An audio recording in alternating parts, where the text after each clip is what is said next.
Are you just fed up of the foods that you have to constantly avoid? Are you just fed up of not being able to eat that bread that looks so yummy? Are you just sick and tired of having to be so particular about what goes into your body each day? Today, I'm going to be talking with Tay Henry. She's one of our homeopaths on Homeopathy 24/7, and she's been helping a lot of people with gluten intolerances and with celiac. If you are suffering any of these digestion issues, if you have to really be careful about what goes into your body, then maybe it's time to understand what you can actually be doing to help your body be more resilient and able to tolerate more gluten. Today's episode, we're going to be looking into the signs and symptoms. We're going to be looking into the remedies, and we're going to be looking into the long-term improvement that you could experience if you started on a homeopathic program. So, if these issues are of interest to you or members of your family, then please do stick around today because you're really going to enjoy this chat. Hello, welcome. Thank you so much for joining us today. I'm really pleased to be able to welcome back Tay Henry. It's lovely to see you, Tay. How are you doing? Good, thank you, Mary. How are you? I'm good, thank you. I'm good. I love it when we can get together and talk about the different aspects of homeopathy. And we're going to discuss today celiac. Such a brilliant, brilliant topic. Why did you want to talk about celiac today? Well, I'm mostly a family homeopath and I'm seeing it a lot. I've seen it a lot over the years in children. So I'd love to bring up a case if that's okay with a little girl I've been working with. I'm also a nutrition therapist, so of course a lot of people will come to me for that. But bringing homeopathy into it has just been life-changing, I think, for what I've been able to offer.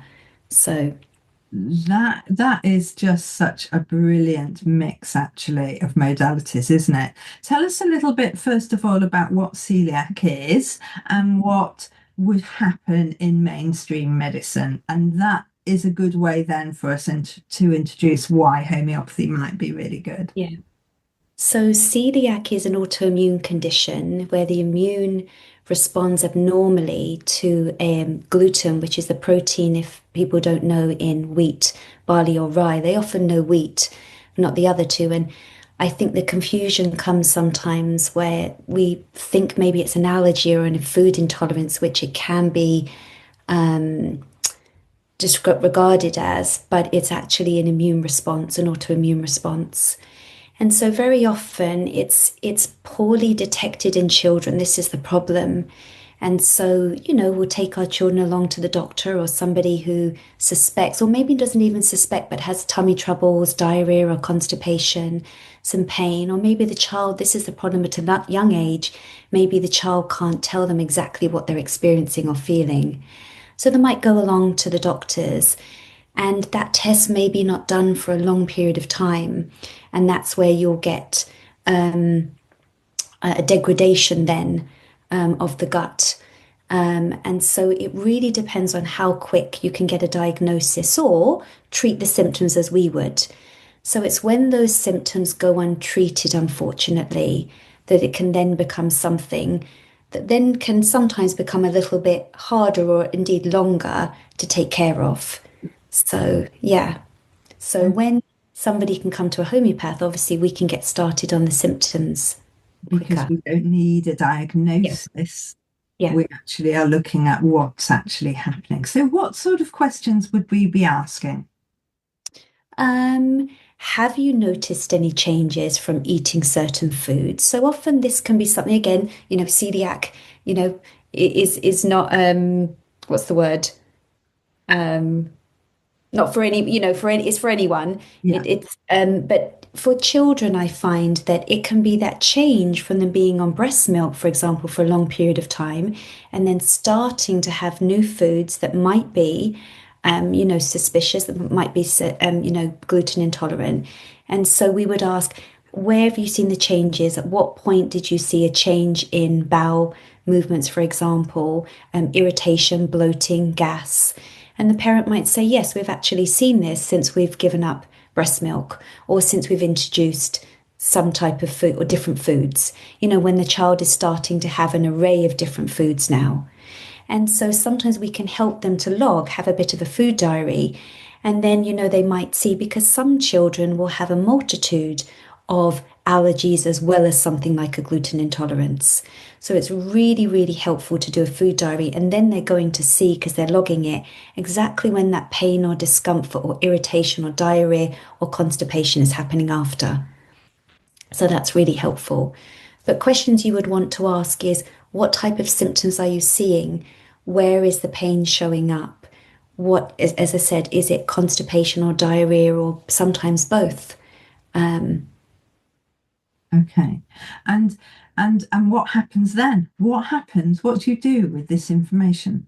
Yeah, so, like any homeopathic appointment, we would want to take full details, of their health history, of anyone, any age, the likes and dislikes. But really, in this case, I would want to concentrate on what are the acute symptoms that are showing up. Because as you and I know, most things, if they're recurrent or chronic, which something like this is probably, it will continue to be if it's not helped.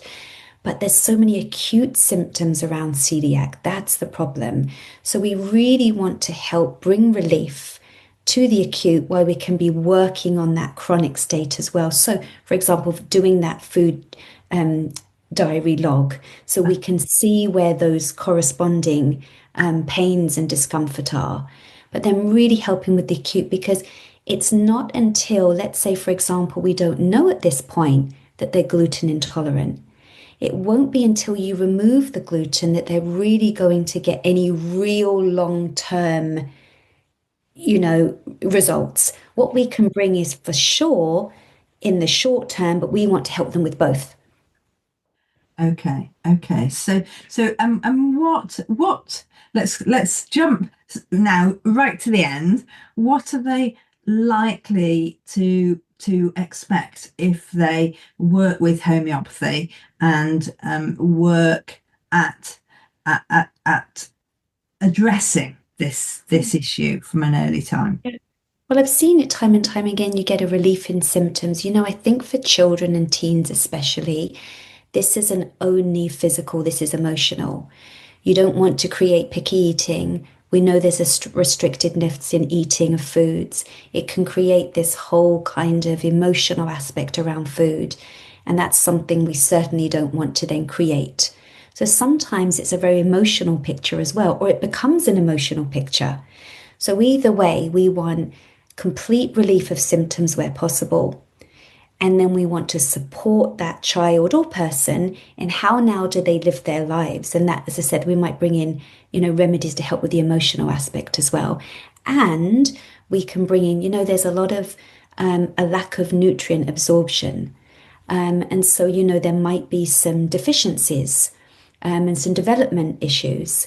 And so we really want to support, wherever our remedies will show up, we'll support it in that way. So everybody's different, of course.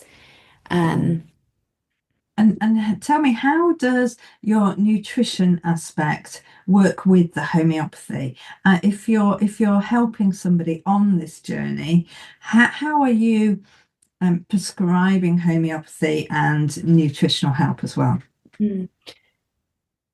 So I think what I learned, so I was trained as a nutritional therapist before, but how homeopathy helped me, it helped me create that timeline and I was already doing the food journals, but the timeline is so, so important. And the two together, not always, but something like celiac is absolutely vital that we're working on both things at the same time. Because like I said, if we don't understand that this is a problem caused by gluten, even though homeopathy can be amazing at helping with those acute symptoms, it's never going to get the underlying cause. So, like I said, if we can have a cessation of gluten, we can really use the remedies to support and build back that good nutrient absorption. We can see poor growth, poor development in children with celiac. And so we can really restore the body. And when the gut is, this is a condition that mostly affects the small intestine. So it's a big deal. you know. So if we can create that harmony and that healing again, we can then get great absorption again. The child feels comfortable, the person feels comfortable to eat foods again, because very often they're also quite nervous of eating foods when they're in pain. So Yeah, you've got this you've got so many aspects of celiac. yeah. And it's quite, I've seen children in the state where they can be, or person, quite normal, the tiniest bit of gluten, and this can be something else as well. And then they have this incredible debilitating state. And so this is why homeopathy, no matter how long you're kind of removed from the recovery of it, there always might be this susceptibility, of course. It's a trigger. And so knowing your remedies or knowing how that shows up for you and having that remedy on hand can be incredible. It's amazing, isn't it, when you see that? So what you're saying is actually that somebody can be taking a remedy when they are experiencing the pain, whilst you're help building the resilience long term. That's what I see a lot because you think of the damage that's been done already. For some people, it's been years and years and years. You've got to support the healing of that, but while there's still symptoms because the healing hasn't been done. So even if there's no gluten being had, the system isn't healed yet. So other foods might be aggravating for the time, not like celiac does. But until you get a real handle on it, some remedies are just really needed and really super helpful. The body's got into a state of, bloating, and you know how it can be. The body has a memory of certain things. So we have to recreate that memory for it. So it can be, yeah, I've seen this is one case where I work where, as you mentioned, like the nutrition and the homeopathy just works beautifully together. It's just handy you having that background as well, with the extra advice, because I often say that we need homeopathy alongside other things as well. And because what we tend to do with homeopathy is say, okay, fine, we'll see you in a month or 5 weeks or 6 weeks. And it's too long if somebody is in pain and they haven't got the other aspects of their lifestyle sorted. So that lifestyle information is really key here. It is, but while that's also, as you said, on the other hand, even if I only had nutrition, I'd be missing something here, right, with the homeopathy, because for them waiting for the gut to heal, for all of that healing to take place, them having something to take is empowering. And to actually feel some relief from that is, it's not waiting, waiting, waiting for something to happen. They can have that in the moment. Tell me, is celiac something that you see hereditary? Do you see it going back through families? So, what I mostly see, I don't always see celiac as hereditary, but I will see a predisposition to, even though it's not an allergy, Yeah. but I tend to see some kind of inflammatory response in the parents, Okay. whether that's dairy, or they've got some kind of skin things. It just tends to be around, but it's from the gut. I Mhm. guess it's all. Um, but yes, I don't see it show. I see it show up in siblings sometimes. So you would imagine the parents would have had it, but I don't always see it like that. It's So, interesting, but there's isn't it? always some kind of food, something going on with the parents typically. And again, that gives us a sign and a signal. And that's what's nice, that we ask those questions and Yes. we can Yeah. create that timeline, even as back as their parents. It's very interesting, isn't it? And I always want to ask the question, obviously, the way that the food is produced in supermarkets and bread now is very different than it was produced 30, 40, 50 years ago. And of course, even the grain is very different. Mm. So are we seeing more celiac? Are we just more aware of it? What do you think's happening with the years as they go by? I think we're seeing this with a lot of food, Mary. So interestingly, oats can also come up Mm, as part of celiac, and that's interesting. But they say that if you have organic, it's less likely. And going a little bit off the topic, but I even see this with nuts, that maybe a child has tried, say, like a peanut butter, and they've showed some allergy response. Again, I know we're not talking about allergy, we're talking about Yeah. immune here. It's all inflammatory. And yet you ask them to try the organic and they don't have the same response. And they believe it's the way not only that it's sprayed or made, whatever, but it's the way it's stored. Yeah. So when it's not organic, it can have this mold on it. So it's a real pain and it's a real shame. And I think for sure, I also think it's about that we can get anything from anywhere, right? Yes. And we're getting certain grains and stuff that maybe our ancestors didn't have. So, my father's Scottish. We would have grown up on oats. He would have grown up on oats in England, right? You would have had certain grains. And then here we are, we can go to a shop and get anything. So Yes. it's the Yes. travel and preservatives and yeah, Yes, and of course with that is the time, isn't it? Because as we produced our oats locally and ate them locally, and of course they were different varieties which were much higher, they've all been made much shorter now. So that's all going to be a reason that it's different, I think. But interestingly about that mileage that they're traveling, what are they doing to keep it in the right environment? But also, I wonder then that it's completely different soils, isn't it? It's completely different. The crops have actually been grown in, and how that might yeah, be different for you because we are having food from around the world, everywhere around the world. yeah. And I think, we can all look back. I mean, we're saying we're telling our age here, but when we think back to our childhood, I don't know if I knew anyone who had celiac. We're seeing Yeah. more things crop up, Yes. and I don't think it's because we have more awareness, because we still, we would have known if we had a friend who was in pain and doubled over every time they had a bread, wouldn't we? Even if we didn't Yes. have a name for it. Yes. I think for sure it's definitely more. And The- I think that's good in one way, that I think maybe doctors, like, again, we don't need the diagnosis, we know that, but I think doctors might be more willing to test somebody to know that, and then the person gets onto a better diet and gets help. So in yes, one way, exactly. that's good. Yes, yes. The Yeah, fact that we have got the tests now, and for the yeah, fact that they are aware that there are different things, might actually influence our food production in the future as well. That's a nice thought, isn't it? But so let's go back and look at a diagnosis and having a homeopathic treatment effectively, having the remedies. Now, we know that homeopathy is not only going to help the gut, but also give the person perhaps a little bit more resilience to their environment on other fields as well. Do you experience that quite often?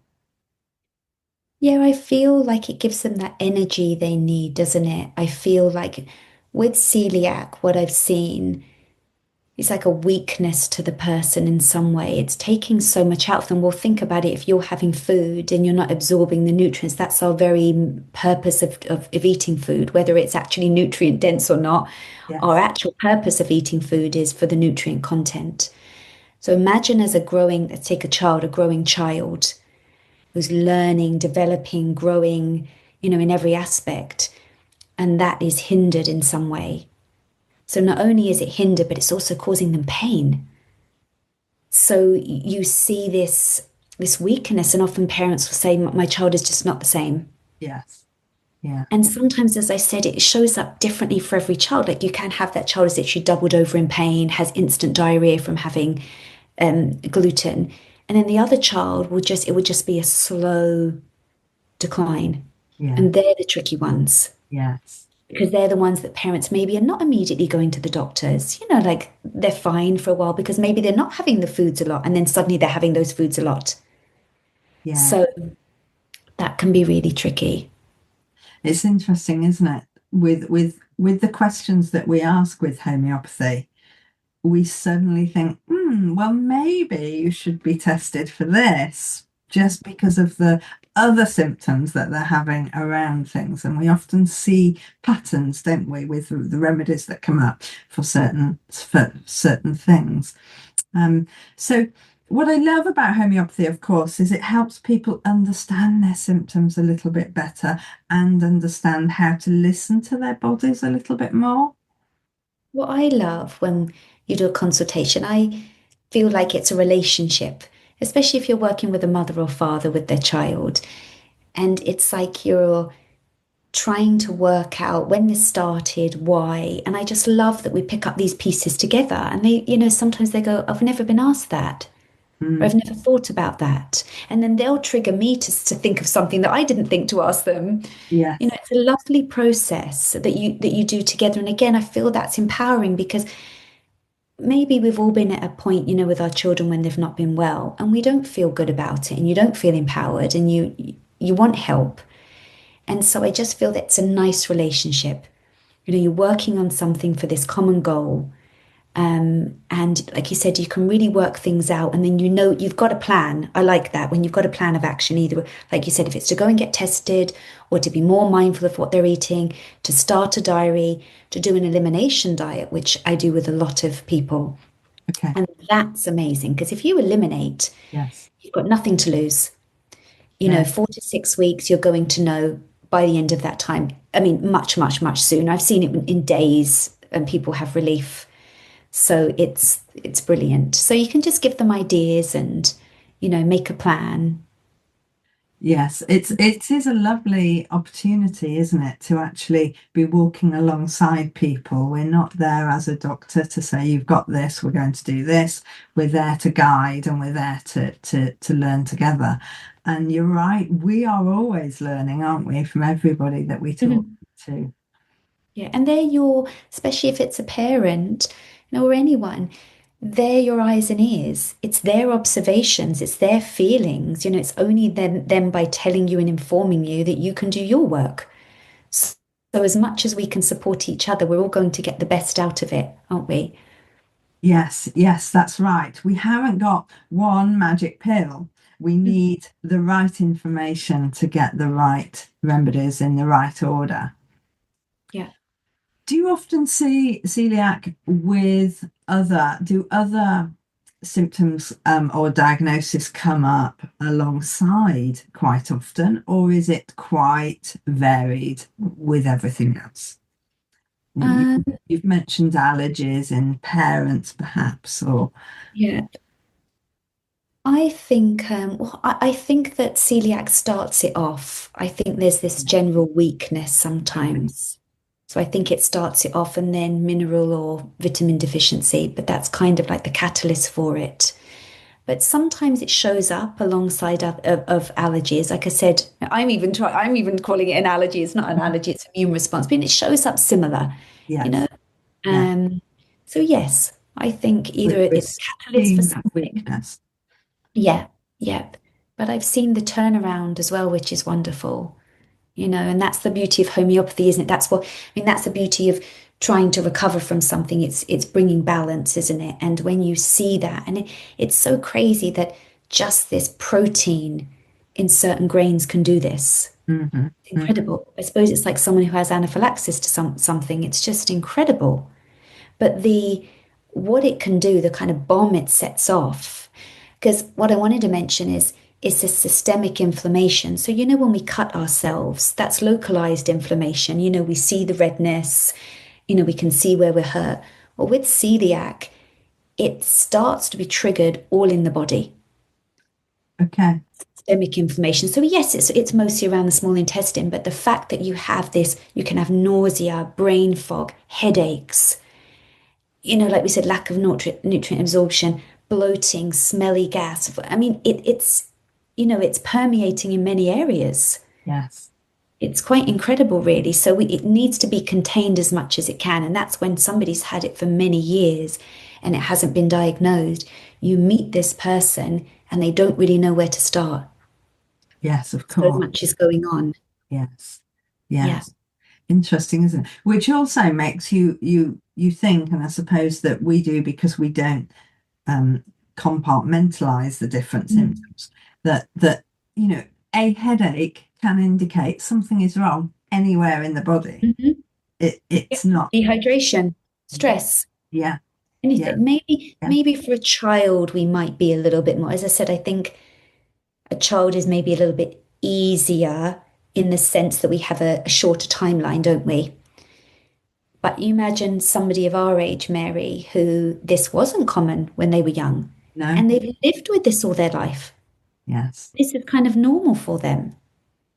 And as you say, like they're not really seeing where it's showing up because it's always in them. So it might get better or worse at times when they're having less or more, but Mhm. really it's always in them. And then, as you said, then it shows up as fatigue, but that might also come around their perimenopause.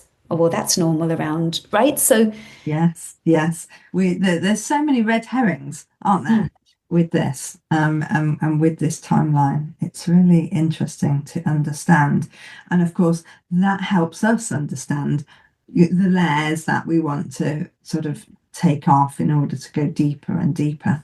yeah, But I love the idea of just being able to help somebody with the pain now today, as well as building that. incredible. It really is. And, I'm always surprised when people have been living with something for many years and you're able to give a remedy and they say, I haven't felt like that. There's some people can't remember, Mhm. honestly can't remember of not having bloating, not having gas, not having constipation or diarrhea. And of Yeah. course, that's their body screaming out. That's for us, we know as homeopath that that's the window to something more, don't we? We know that that's a sign that the body's saying, hey, I need some help here. But for a lot of people, and it's understandable if they've never been given a diagnosis or they've never been led down that path to think, well, this is normal for me. Hmm. Hmm. So it's really lovely to we've done that for ourselves and our families. We've all been in a position like this at something. So Yeah. it's really lovely to be able to see, like you said, even if it's just the start of it, it's really great to offer them some relief. They trust in you. You start the process together. You have a plan, and then you see, like you said, the layers start to come away. It's really nice. So tell me something about some of the remedies that you might be looking at. Hmm. Well, some of the acute ones, actually, you'll know from when I say them, they show up and they're quite similar. So, Lycopodium, massive one. Love China, love Carbo Veg. So, they're kind of our ones in the moment. Mhm. So, Carbo Veg, I mean, Lycopodium, very bloated, very gassy, smelly or not. Um, the big one with Lycopodium is that they will feel the bloating or the gas, the nausea, the diarrhea, or the concept right after eating. It's typically right after the event of eating. Sometimes it can mean, as you and I know, lycopodium, it shows up in the afternoon, but not always the case, depending in this situation, depends when they might have eaten the food. But it might just aggravate them a bit more. Um, and then you've got something like China, who, if the person is having lots of diarrhea because of the celiac, then they've got this loss of fluids, and China is a very weak state. So, still showing up some symptoms the same as lycopodium, but less digestive in the sense that less bloated, but more weak. And you normally see that, and you can of course change remedies, but I normally see that for those people who have got the chronic diarrhea after actually having the suspicious food. All Okay. those people, all those people who are, almost recovered, we can never recover, but are recovered as much as they can from celiac. They go to a party or go to a restaurant and they have asked everything about the food and they know 10 minutes after that food it's got gluten in it. Yes. That's when they need something Yeah. like the lycopodium, Yes. like the china after they've emptied their bowels that night. And that Yeah. will help them through. So those remedies are excellent for that. And then, of course, we've got remedies, haven't we, for pain that's like stabbing pains and Yeah. colocynth and Polysynthesis, Magphos comes up. yeah. I've got work with them, and it predominantly comes up in the older generation, who are having those crampings. Like you said, Magphos, love it. Better warmth. A lot of people will say, oh, I'm comforted by warmth. I'm comforted from bending over. I'm comforted from bundling up. Magphos, brilliant. So Okay. I love it also when they can find their remedies that Yes, match. And that takes time, as you know, sometimes, because you're like, oh, it sounds a lot like colosynthesis. Oh, but there's quite a bit of magphos, because again, they cross over a little bit. they do. Yeah, so it's wonderful when they've got their remedies to on hand. Yes, because then they feel empowered as well. Mm. So they know that, it's not just reaching for a painkiller, it's actually helping the situation by taking a homeopathic remedy at that stage. And people quite often that don't know homeopathy would never think of it as an actual painkiller, would they? I mean, Mm. we've been drummed into the fact that if you've got pain, you have to stop the pain. And of course, we don't look at it like that. But actually, we do use some remedies for very particular pains. And in fact, we don't want to suppress, do we? We don't want to suppress. We want to allow the body, we want to nudge the natural healing response. We don't want to suppress because we know it's going somewhere else. We know it's going to come back. Is it going to come back more? That's something that we're trying to avoid at all costs.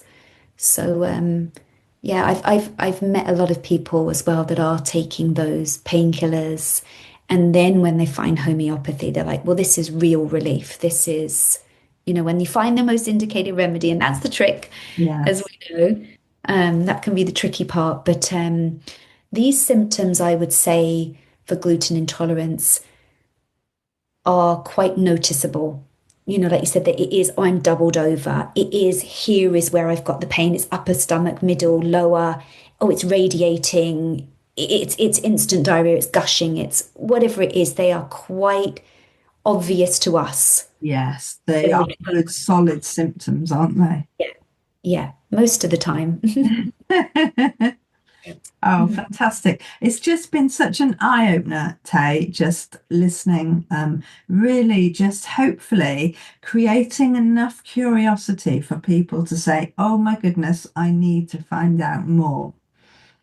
So, what we'll be doing, obviously, is putting the links to you and your information so that people can contact you and find out how homeopathy might be able to help them or somebody that they know. Because it's as you say, it's just so satisfying when actually you can find something that works with you. And as you know, what's wonderful about what we do is often we are called upon because of recommendations. So, we've supported somebody or a family, and then they pass that information on, which is so kind and so great that they can offer that advice to somebody else. And even if it's not us they go to, but just to open them up to the possibility of what can be with homeopathy. It's lovely, isn't it? We're so lucky. Mhm. Thank you so much, Tay. It's been lovely talking to you. I look forward to talking to you again soon. Thank you. Bye. So that brings our session today to a close. I do hope it has been interesting for you. And in actual fact, if it really has resonated with you, then we have got more items on this topic that you can explore. So just click through on the link here and you'll go through to more podcasts, more information on this topic so that you can look at this more deeply. I look forward to seeing you next week. Thank you so much for joining me. Take care.